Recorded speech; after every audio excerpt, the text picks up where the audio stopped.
the human joint, by definition, is a point where two or more bones meet.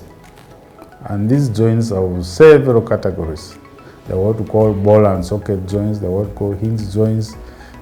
So very several categories of joints. And there must always be some element of motion at the joints, though some motion in some joints is a little bit restricted depending on the type of joint. Now, these joints also get diseases, and some of the diseases cannot be treated definitively with arthroscopy. For the person to be able to live a normal life, that means we must go and replace or put an artificial joint. Now, the commonest reasons why we do artificial joints is what we call severe osteoarthritis. That means the aging joint has gone to a severe form.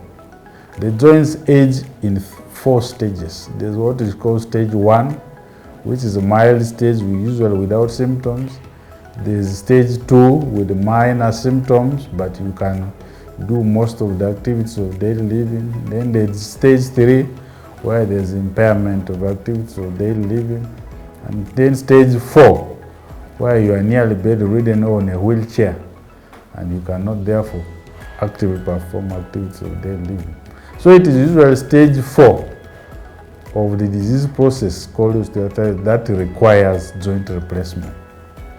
Now, the commonest joints so far we can replace in Uganda are the hips and knee joints, and that's why we are at the moment restricted to that. But we hope in the next few years the artificial joints for other joints like shoulder, the wrist, ankle joints will also be available, and we'll be able to replace them. So these are procedures we are doing in Uganda currently at a cheaper cost, yet the same skill and same technology is required compared to what you go and achieve in India or South Africa.